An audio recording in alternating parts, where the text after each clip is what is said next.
Messieurs les officiers généraux, messieurs les colonels, messieurs les officiers, je me présente, Virginie de Haro-Joreca, juriste depuis 20 ans, avocat depuis 15 ans, inscrite au barreau de Paris.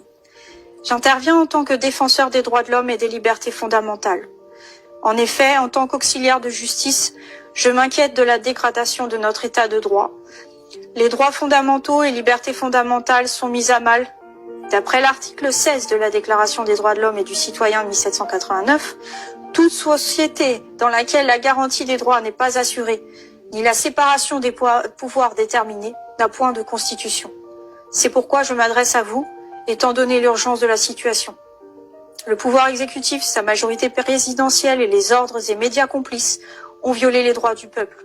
Des actes qualifiables de crimes contre l'humanité, portant à l'intégrité physique, psychique et morale des enfants, et plus globalement à leur bien-être, ont été commis en toute impunité. Il en est de même pour les adultes. Violation de l'intégrité physique, psychique et morale de l'ensemble des citoyens en les manipulant via les médias les plus importants. En effet, des méthodes de nature à produire des changements de comportement et à tester le degré d'obéissance ont été employées par le pouvoir exécutif à travers les médias. Les méthodes correspondent à ce qui est décrit dans la charte de coercition de Biderman et aux expériences de Stanley Milgram menées en vue de mesurer le niveau d'obéissance à un ordre contraire à la morale. Terrorisme d'État en se procurant des produits qualifiés à tort de vaccins et qui peuvent être plus dangereux pour la santé que la maladie elle-même. Il s'agit de produits pharmaceutiques, encore en phase d'expérimentation, produits injectés souvent sans consentement éclairé et au mépris du code de Nuremberg et de la convention d'Oviedo. Le pouvoir exécutif se rend coupable d'actes de terrorisme et de génocide. La vidéo du médecin militaire Dr Limerit est très éclairante à ce propos. Les vaccins RNM sont potentiellement des armes biologiques. Les qualifications juridiques principales sont donc les suivantes. Terrorisme d'État, d'après l'article 421.1 du Code pénal, constitue des actes de terrorisme lorsqu'elles sont intentionnellement en relation avec une entreprise individuelle ou collective, ayant pour but de troubler gravement l'ordre public par l'intimidation ou la terreur, atteinte aux intérêts fondamentaux de la nation. Les intérêts fondamentaux de la nation, comme vous le savez, sont l'intégrité de son territoire et sa sécurité, la sauvegarde de sa population, des ressources naturelles, économiques et culturelles. Génocide.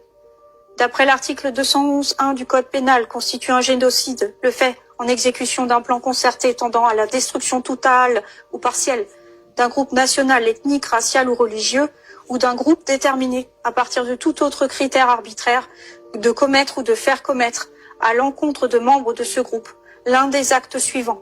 Atteinte volontaire à la vie, atteinte grave à l'intégrité physique ou psychique, soumission à des conditions d'existence de nature à entraîner la destruction totale ou partielle du groupe. Je rappelle à ce titre qu'une plainte pour génocide a été déposée le 1er décembre 2020 par Madame Bonny, un ancien médecin militaire formé aux maladies infectieuses et à la prise en charge de catastrophes sanitaires.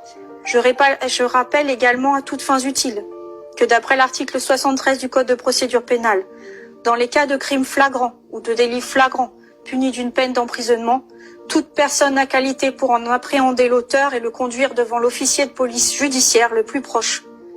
D'après l'article 10 de la Déclaration des défenseurs des droits de l'homme et des libertés fondamentales de l'ONU, en date du 8 mars 1999, nul ne doit participer à la violation des droits de l'homme et des libertés fondamentales en agissant ou en s'abstenant d'agir quand les circonstances l'exigent.